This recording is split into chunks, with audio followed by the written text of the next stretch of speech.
All right, guys, admittedly, this language dive follow up activity could be a little bit strange, so we're going to go through it real quick together. You should have, by this point, probably already opened up your copy. Once you get there, you definitely want to change it to your name. And then, of course, move it to your ELA folder that is shared with me so that you don't have to worry about sharing it or losing it. It is always there. It's a part of your life. Ta-da. All right, so the whole point of this language dive is really for you to practice using this adjective phrase, independent clause, and gerund phrase, which you never really will have to know that's the name of it, but you do need to be able to use this format. So for the first one, you're going to use the continually and I would phrase, but it doesn't necessarily have to be about the Lost Boys of Sudan. So you just want to make sure that it has sort of the same feeling as it does. So our example sentence, of course, from paragraph 4 in chapter 4 is continually under threat. They would flee for their lives, losing their way in the wilderness. For your part, you just need to do the continually something something. I would something something. Your example is continually feeling sad. I would avoid talking to friends, alienating myself even more.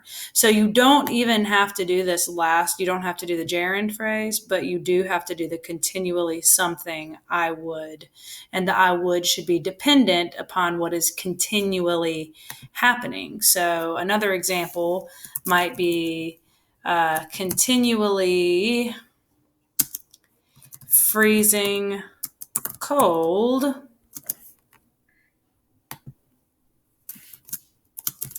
I would. So, what would you do if you were continually freezing cold? Something. I would dress in extra clothes, right? Okay. I could say continually eating out.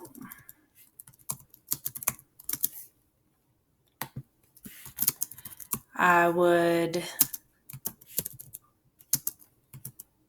spend too much money.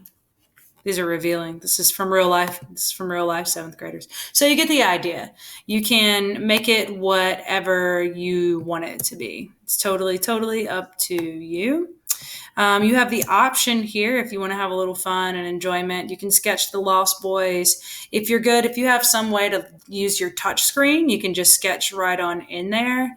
I don't fully understand how to do that, but you could also sketch a picture, take a picture of it, and insert your picture here. You can insert a picture in lots of different ways, but something that's super easy is if you drew it on paper and you have something like a laptop or a Chromebook or an iPad with a camera, you can insert via the camera and then, hi, it'll get to me. I'm just going to skip that block and we'll cancel it. And then finally at the bottom, you're going to use that same frame again, the adjective phrase, the independent clause, and then the gerund phrase to talk about the Lost Boys. So what's another thing that kept happening to the Lost Boys? What did they do in response to it? And then what is the gerund phrase that goes with that? All right, so alienating myself even more, whatever yours was. Okay? All right, I hope that helps. Making sure, of course, that you copy that lovely link and you go back and at the top right, submit a link back to your work. All right. And I am down to 27 seconds, which means this video is a little bit too long, but you'll be all right. Hope it helped somebody. If you didn't need it, I'm sorry. You should have stopped watching it. Love you guys. Bye.